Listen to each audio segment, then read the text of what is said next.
Okay, we are live. My name is Attorney Vince Davis, and I am the host, along with Miss G and Miss Cassandra, of The Secret, How to Fight CPS and Win. Miss G, how are you doing this evening? I'm good, Mr. Davis. How you been? Good. Miss Cassandra, how are you this evening? I'm doing great. And I see we have a very special guest, Monica Rivas and Antonio Gonzalez, or just Monica? Monica? Just so how are you guys? Good. How are you? Are you having some technical Good. difficulties? I wanted to. I think we are. Can you guys hear me? Yeah. Yes, loud and clear. How can we help you this evening, Well, I'm Monica? doing good. So that's what. So tell us about yourself. Where are you from? What brought me to this evening? And Okay. this wanted to let you know what happened. On March 13, right? And literally we waited until they called us and told us that we don't have court until June 12th. So they moved it up. And my question is like, why would they move it up? Like it was just for like to see if my rights are terminated, right? I did believe the attorney that in the previous court order that I got, it says recommendations terminated. So I was wondering what is that about? Because since the previous court hearing, they told me that my rights were terminated. So I'm like, I don't get it. You guys are confusing me. Is it terminated or not? So she's like, as of right now, they're terminated, but it could be overturned. So that happened. And then in the last minute, they reported that my daughter, she said apparently that she was afraid of me, that she gets panic attacks when she sees me, but she hasn't seen me since the last visit that I had. How is that possible? And they're just putting like false allegations into the court reports even more. And right doesn't, and I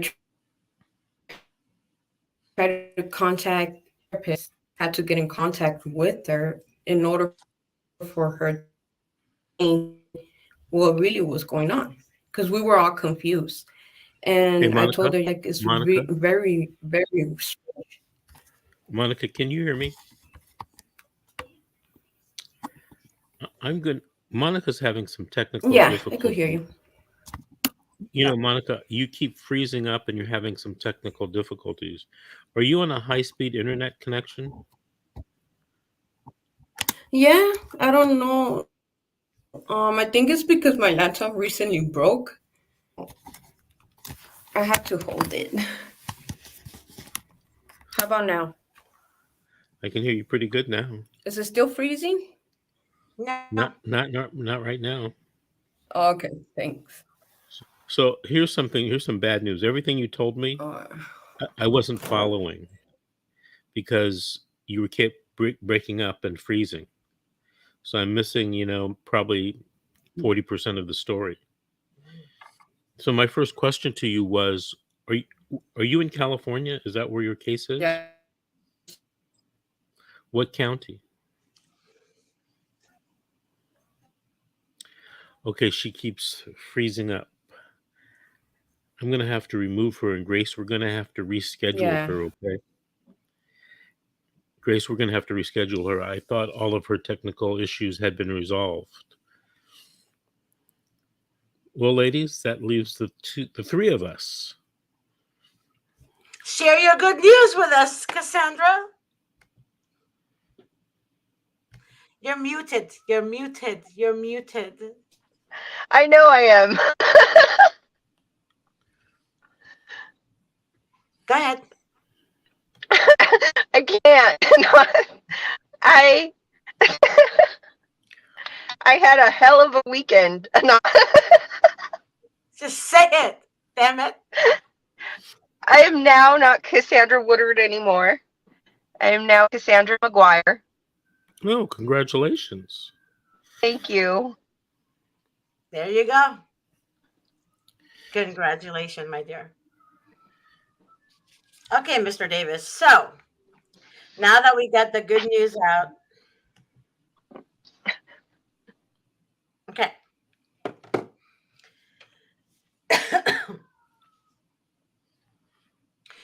I have a question to ask you. Mm-hmm. When a CPS case, okay, so the social, it's not a question. Well, it's a question and let me just tell you what's going on. A social worker showed up to the I'm sorry, I had a long day today, okay? This is starting to be such a great show tonight. I'm sorry. First, the guest, doesn't have internet connection, and now you can't ask me a question. How about this? How about you just ask me the question and then tell me the story?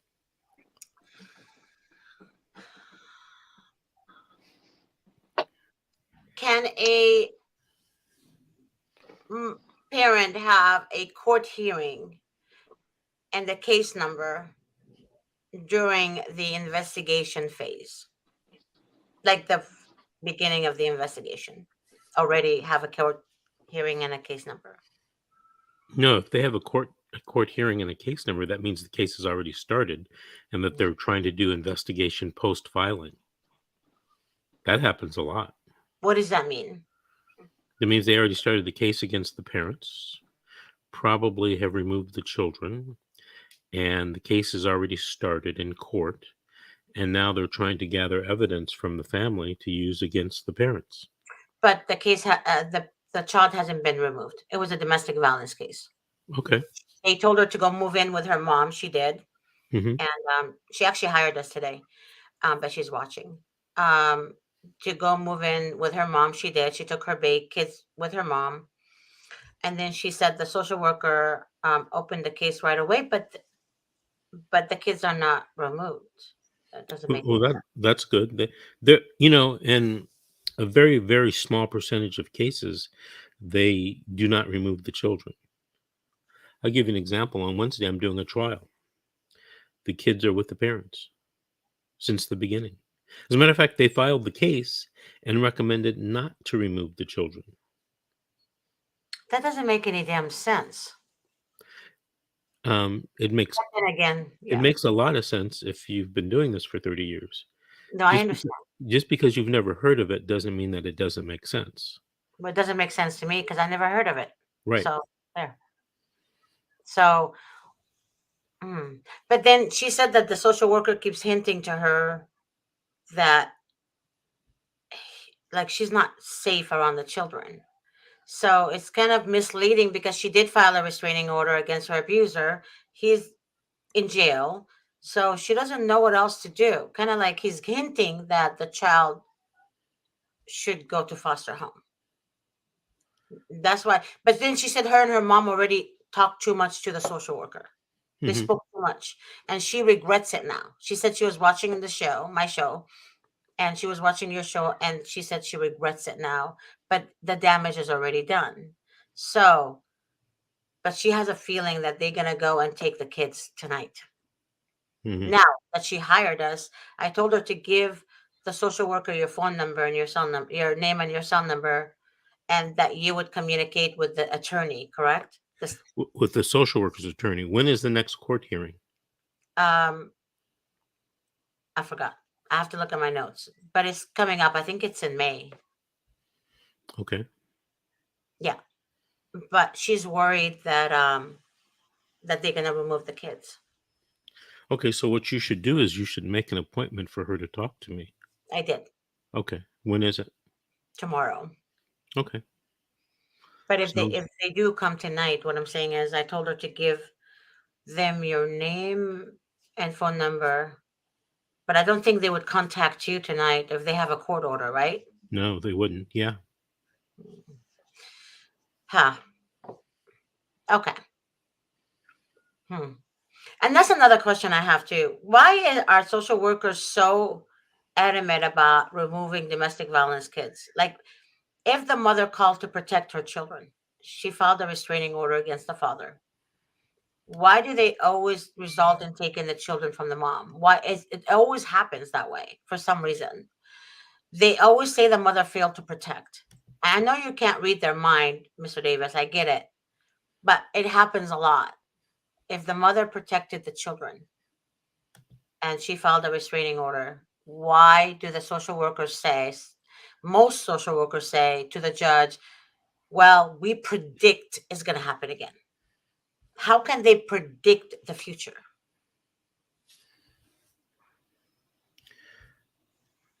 Well, And the they can't. judges go along with it. Obviously, they can't. But it's something that they do often.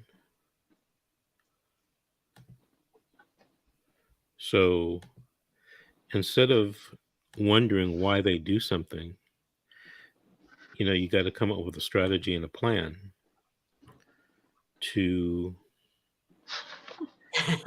make sure that the kids, if taken, are returned as soon as possible. Okay. Does that make sense? Yeah, it makes sense. Yes, go ahead, Miss Cassandra. I have a reason why they might do that, even though it's like I don't agree with them taking kids after the mom called the cops, to protect her children in the first place. But the reason why they do that, if you know anything about domestic violence or anything about domestic violence cases, is usually when a mother is in a relationship and she gets abused, she usually is getting financially abused at the same time, or just abused in general and mentally abused, which she'll automatically come back to her abuser because of the situation. Like, domestic violence people usually stay with their abuser because of certain reasons, and it happens continuously. It doesn't just happen one time. Like, once somebody's abused by their abuser, they usually go back to their abuser. And I know a lot about domestic violence because of the fact that I grew up in a domestic violence home. And I didn't get taken by CPS, which I don't know why, but it happens. Wow. What do you say, Mr. Davis? I just answered the question. What do you mean? It's like a statistic, but it's statistics. Like, usually once you're abused by your abuser in a domestic violence situation, I'm guessing like a good portion of them go back to their abuser, mostly because of financial abuse, where they feel like they can't live without that person because they have no financial support. Okay, that makes sense. That definitely makes sense. So that's why they tend to remove children from domestic violence situations, because they figured just because the mom called the cops doesn't mean that she won't go back to her abuser, because of the fact that she's in love. Narcissistic people tend to brainwash. Yeah, we have a lot of narcissistic people around, unfortunately.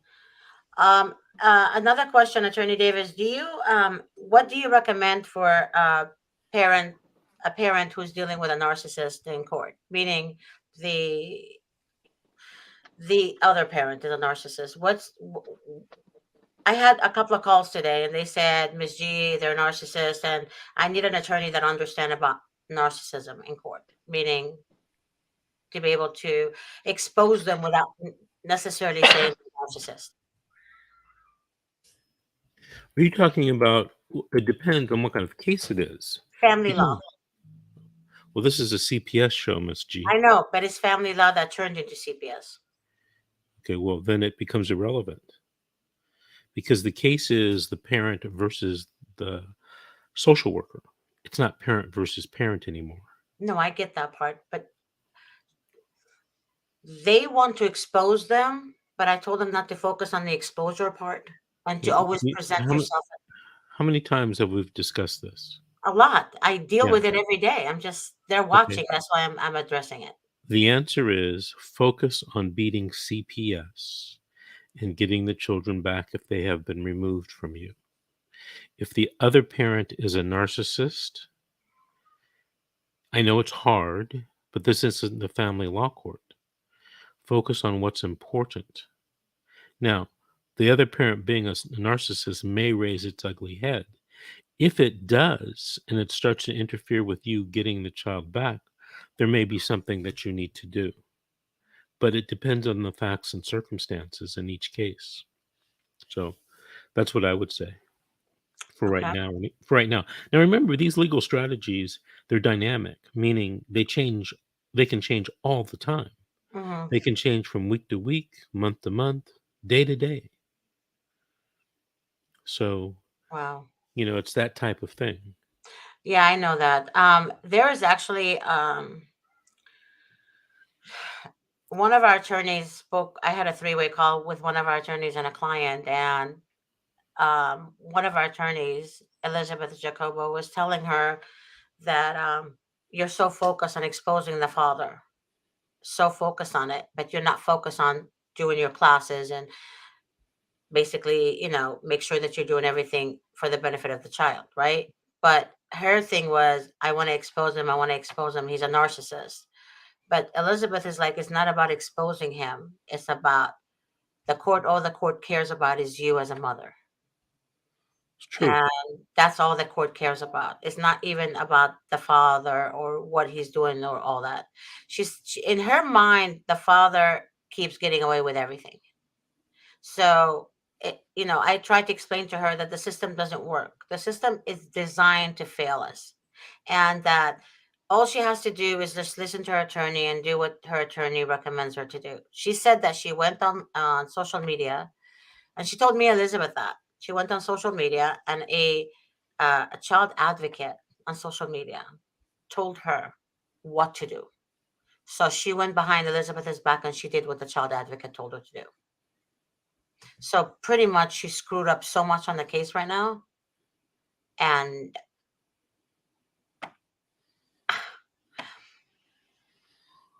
And what? and I don't think she's gonna have the kids. Here's the thing that I tell That's people all the time. If you hire us and we tell you to do A, B, C, and you decide to do X, Y, Z, it's okay. It's okay. Yeah. You just can't blame us when you don't win. Mm-mm. And this is happening a lot, Mr. Davis. There's a lot of child advocate groups where they are literally trying to give legal advice when they don't know nothing, absolutely nothing. And all they do is listen to your shows, and then they give them the same advice you give people. And the problem with this is that you guys have no idea who you're entertaining. It could be undercover social workers. And Cassandra and I been, we know about this, and Darren Guai even witnessed a couple. And a lot of people know this, and you guys keep taking advice. Also, you want the advocate to be involved in your case. So if you hire us, do not involve anyone in your case, because when you sign an agreement, it's confidential. It's between you and the attorney. So it's between you and the law firm. You cannot involve somebody else to listen to your calls. And also, Attorney Davis, what advice can you give parents who record record court hearings in California? Say that again. What advice would you give a parent or parents that record court hearings in California? If you get caught, they might put you in jail.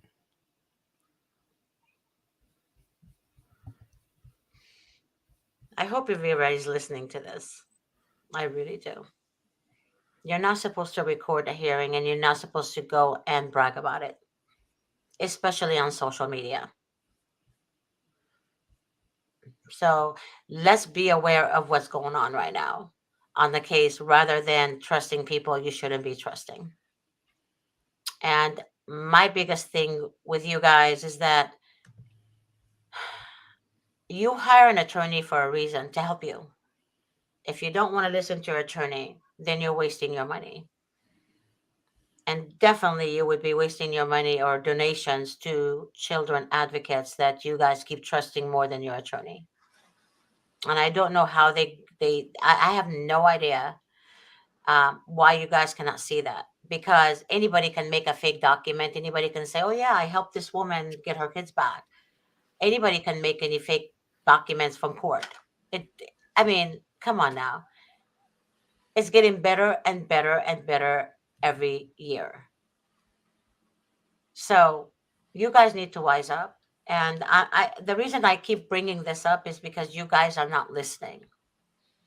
You're literally not Hey, listening. Georgia, Yeah. I want to tell you something. I'm really tired of bringing it up. Tired of hearing about it. Yeah. I got over it about 20 years ago. Damn. So Damn. people are going to, I'm going to give people information and advice. Okay? And they're not going to listen. Yeah. It's okay. Leave it alone. It's okay. There's no need to warn them any further. People are going to do what they're going to do.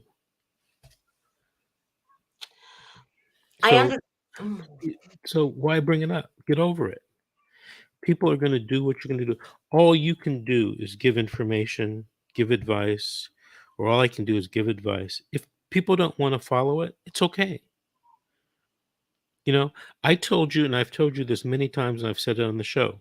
When I was a 5-year attorney, 6, 7-year attorney, I used to get upset when people didn't follow my advice. Have you ever heard me say that before? All the time. And have you heard me say that I don't do that anymore? Yes, I do. There's a reason. Number one, my own sanity. Okay. Number two, these are not our cases. You understand that, right? I do. They're not our children. You understand that, right? Kind of. No, they're not your children. I know, but No, I no, know no, they're no, not. no, I no. know Look, they're I'm being very serious not. Okay, yes, I understand that. because it's a big problem that you have that I used to have, but I've grown past it. You see, when people do what they want to do, despite what I say, it's okay. It's their life and their family. It's not mine. And as a matter of fact, the way the law is written for attorneys, we only give advice and counsel. We don't make decisions. People make wrong decisions all the time. And you know what, Georgia? That's their prerogative. That's their right as an American citizen.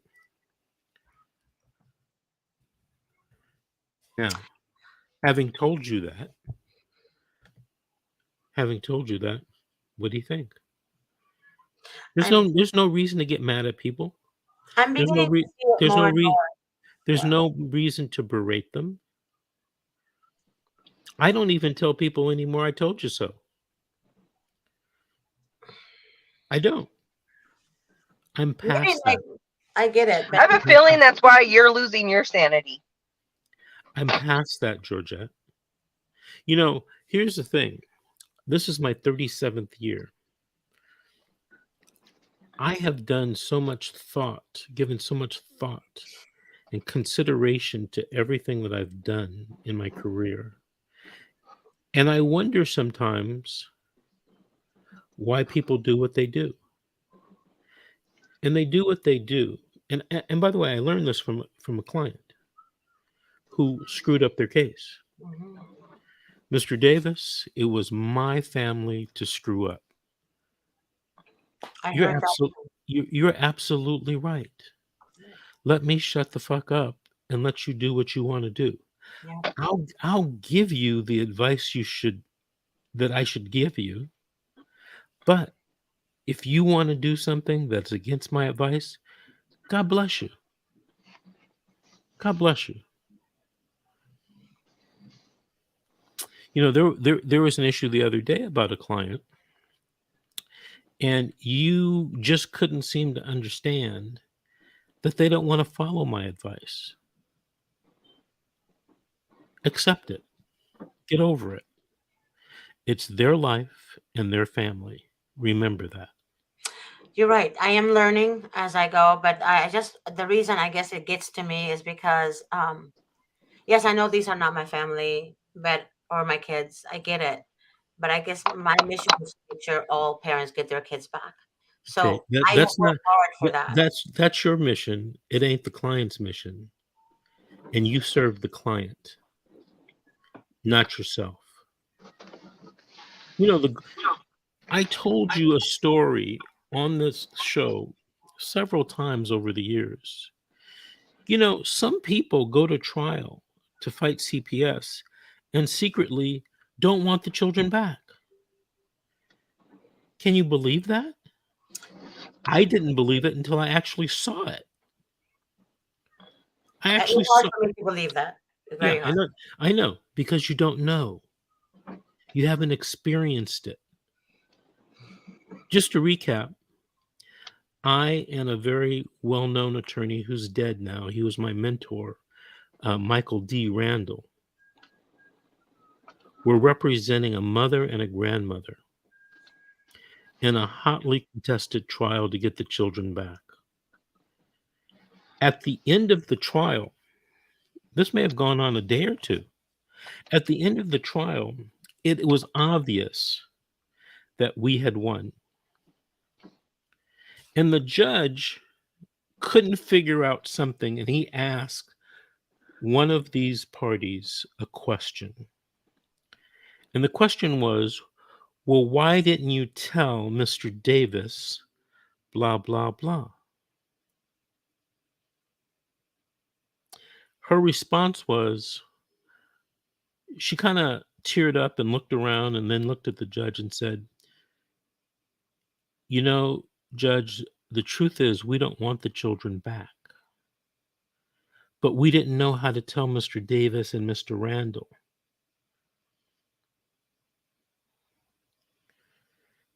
Georgia, you have no idea what's going on in people's minds, in their lives. You don't know what they've experienced. You don't know what they've been through.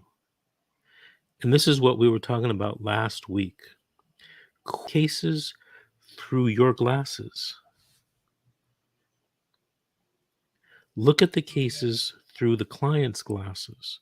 Look at the cases through the social worker's glasses, through the judge's glasses. You keep giving everybody an F because you're grading them from your point of view. That's not true. That's not true. Your point of view. I disagree. Okay, I'm not your even point of grading view people. doesn't count. I'm not grading people. What you don't understand is that I know that if they listen to you, they will get better results. So I try to keep enforcing them listening to you, but then they take a different turn.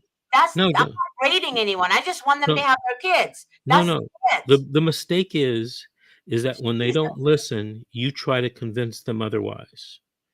And sometimes you degrade them. No. No, I want them to listen. All I say is this. If you hire us, please listen to your attorney. Listen to your attorney because every case is different. No one has the same exact thing. So their strategy is different for everybody. Everyone is different. I said, we all fight the good fight. But the main concern I have is for you to get your children back. And by you doing what? Doing the following. Staying calm. Don't react to the social workers. Don't fight with the social workers. Don't give secret notes to your child during the visit. Not, secret notes in the child's toy or book and saying, don't trust the social worker. All this is going to come out and it's going to hurt you. It's going to hurt you. And then when you speak over the judge, when the judge tells you to be quiet because your attorney is right next to you that you paid for, and the attorney is not going to tell the judge, I object, Your Honor. No, I mean, the judge is there to speak, and then he or she gives the room to the attorneys to speak. But when you speak over the judge is not going to like it. And especially when you disrespect your attorney, the judge is definitely not going to like it, because the judge is going to look at your attorney and tell your attorney to handle his client. But then you blame the attorney when the judge threatens to arrest you. And then you say your attorney didn't defend you. But if you stop talking 1,000 miles a minute, perhaps your attorney would say something. But you're not giving your attorney a chance to defend you because you're in the wrong. So yes, it's an emotional period in your life. I get it. But you have to calm the fuck down. Because when you're dealing in court with the judges and the other side and the attorneys and the social workers, all that, it's only one of you. Don't think that your mouth is going to be heard. That's why you hired an independent attorney and listen to him or her. That's very important. So basically, when you guys doing this fighting in court with the judges, with the social workers, with the minors counsel, is not going to help you. That's all I'm saying. That's the kind of advice I give everyone. But then what do? They turn around and they blame everybody for their own behavior in court and how they conducted themselves. But they don't see what's going on. And to me, I feel like the kids are suffering. So I tell people to get it together, pull it together, get it together. Yes, we'll all get angry. We all get angry. We're not perfect humans. But with these situations, you're going to have to be as cold as ice. That's all I'm saying. You have to be cold around these people. And then when you go home, you can punch the walls if you want. You can cry if you want. You can scream if you want. But in front of them, you just have to show a poker face. That's all I'm saying to them.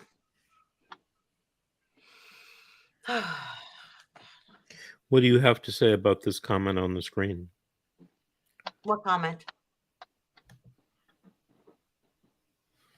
When you get an attorney who is not presenting your proof, documents, etc., it's terribly hard to just sit there. Oh, God. Well, from my point of view, is it a hired attorney or is it your public defender? It depends. If it's your public defender, then, well, of course, that happens all the fucking time to people. But if it's a hired attorney, then you better find another hired attorney or figure out why your stuff is like. First of all, there is evidence that you can represent in stage 1 and 2. But there's also us in stage 4 and 5. Don't expect to open that up and then represent those evidence because it's over, it's done. That should have been done in stage 1 or 2. Maybe her evidence isn't relevant, like Mr. Davis says. There has to be relevant evidence, and they have to know the evidence code in order to put it in. And there's certain times and certain strategies that they have to do. But if it's not, then that's probably why they're not putting it in. And either way, you're going to have to sit there and be quiet because of the fact that you're going to fuck everything up if you're not. Like, you just got to sit there and freaking be quiet, talk to your attorney privately, and figure out what's going on. Figure out their strategy, And if it was relevant to you, doesn't mean it's relevant to everybody else. Right, Mr. Davis? Well, that's absolutely true. And, it just so depends on so much. I some time ago, a client insisted, ferociously insisted that I do something that was not legal. And when I refused to do it, the client called me every name in the book. Sometimes clients believe they know more than the attorney. And sometimes, or they have a different opinion than the attorney. And the young lady whose name is on here, Sashiwa, I don't know. You say it's relevant. I don't know if it's relevant under the code of evidence. Because I wasn't there. I don't know what the evidence is. It could have been relevant. It may not have been relevant. We don't know. But if you're called to testify, you certainly can bring it up. But she said she hired an attorney after she had the other attorney, the court-appointed attorney. So basically, the court-appointed attorney was supposed to present the evidence to the court, and he or she didn't do it. So she had an attorney, and she wants those evidence to be admitted into court. But that could be in different stages in the case. You can't do it if she's in stage 4 or 5. That's all I'm trying to say. Sashua, this is something that you should do. She was in New Jersey, apparently. Oh. You should talk to your current attorney, or your appellate attorney, and try to appeal for based upon something called the ineffective assistance of counsel. If someone screws up your case and you lose your children, you can ask the trial court or the appellate court to do the case over because your lawyer was ineffective. So that's the advice I would have for you. At court, you can do that with a court-appointed attorney as well, or they have different. Oh yeah, absolutely. Okay, that's good to know. That's good to know. Sashua is still posting. I'm saying I have had it happen both with court-appointed, and it's happened more than once with the hired attorneys. But did she hire a juvenile dependency attorney or that I don't know. Yeah, that depends on a lot. If she had a court-appointed attorney, a juvenile dependency attorney or a family law attorney that never handled juvenile cases. I've seen that happen a lot. Either way, it sounds like she's had some bad luck. Yeah, with attorneys. Exactly. Nadine says, I totally submitted to my court-appointed attorney and nothing happened in my medical kidnapping. She let 3 false CNs, I don't know what that means, without taking my evidence before the judge. I don't know what CNs mean, but I don't either, but Nadine, it's the same advice I gave Seshwana. Court notification, that's what it means. And that is file an appeal or talk to your current attorney, about filing for relief under the ineffective assistance of counsel. And she would have to explain that in writing, correct? Yes. She and her current attorney would have to explain that in writing. Okay. I didn't know you could do that with court-appointed attorneys. I was told, a client told me that the social work or the court-appointed attorney told her she cannot complain about him with the bar, that they can't. The bar is not going to do anything. Well, you can complain. Whether they do something or not, that's a whole different question. Okay. But you definitely can complain. But that has nothing to do with arguing the ineffective assistance of counsel. Those are 2 different things. 2 different things. Yeah. You can file a motion or on appeal, you can argue ineffective assistance of counsel. And then you can also file a state bar complaint. Okay. State bar is a state administrative process. Ineffective assistance of counsel made before a judge is a judicial process. And if we go back to high school, there are 3 forms of government. They're all separate. Okay. The judiciary, the state legislative, and the executive. So you can seek remedies in any one of those 3 branches. Mm-hmm. Nadine says, they said my son was groping me, and then I caused my son's aggression. So many false things. It was just pathetic. But I tried to prove them by giving her the evidence, but she would ignore me. Nadine, you need to talk to an attorney in your jurisdiction about ineffective assistance of counsel. I wonder if Michael would handle New Jersey. I'm not sure. But... He said he was licensed there. Okay, well... He said he was. What he said specifically was he was licensed there, but he hates to go there. And I didn't know what that meant. Maybe Nadine can get a hold of him. Yeah, Nadine, did you see Michael? What's Michael's last name? It is. I can't pronounce his last name, but his last name is Discioarro. Okay, so Nadine, Nadine and I forgot who said they were in New Jersey, if it was Nadine or Sashwa. It was Nadine. Oh, wait. Oh, No, crap. I think it was Sashwa. Yeah. So contact Michael. He was an attorney that was a guest on our show. He's a very good CPS attorney in New York. And during the show, I'm almost sure he said he was licensed in New Jersey. Okay, it's best to call him, and he might even know somebody in New Jersey. You never know. Yeah, that's true. He might be able to refer you to someone. And I think somebody in that state should be able to help you, because it doesn't sound right what they're doing. It doesn't. Nothing they do sounds right. Nothing. So Nadine, she's not in New Jersey. So Sashua maybe is in New Jersey. Yeah. Maybe Nadine, when you say you're in Hennepin County, MPLS, where is that? Oh, she says I'm in Ohio. Nadine, what state are you in? It was MPLS. Well, who the hell was in New Jersey? I know. I saw NJ. So where is that? Oh my God. Okay, Nadine is in Minnesota.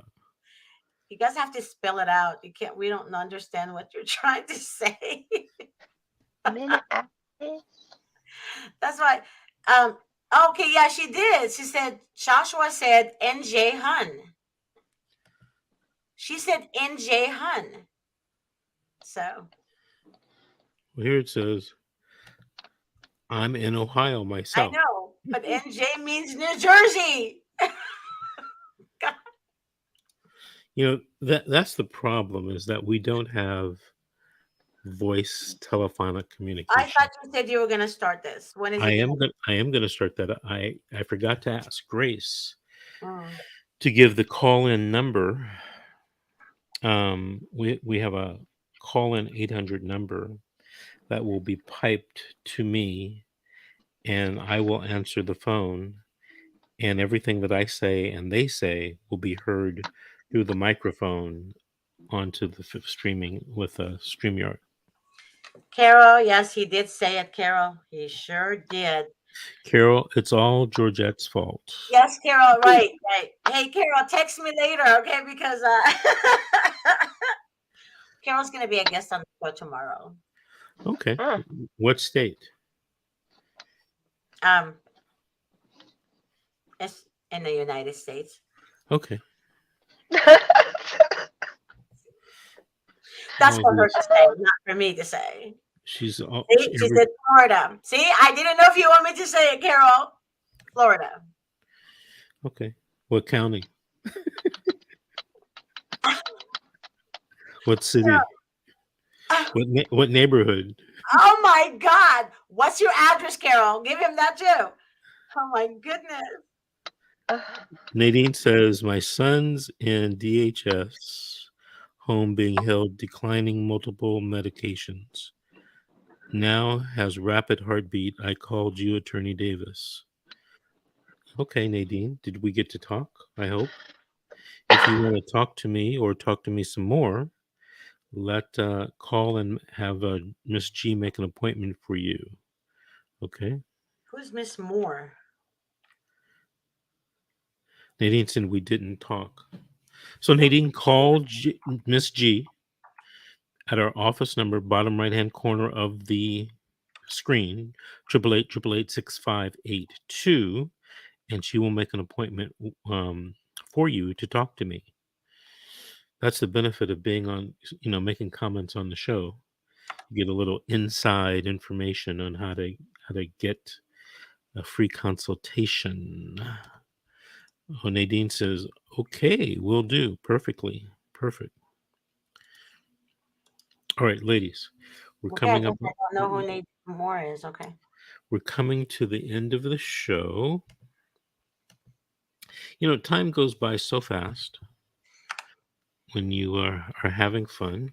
Yeah, it's always like that with you, Mr. Davis. It goes by so fast at work. All right, I want to mention this, everybody, bottom left-hand corner, freecpsreport.com from yours truly. So check that out. And then also check this one out. suecps.info. Check that website out. Get a lot of free information there for you. All right. I want to congratulate Miss Cassandra on her recent nuptials. Is this the first time for you, Miss Cassandra, or? No, it's the second. I was Second. widowed the first time. Oh, sorry to hear that. I didn't know that. Yeah.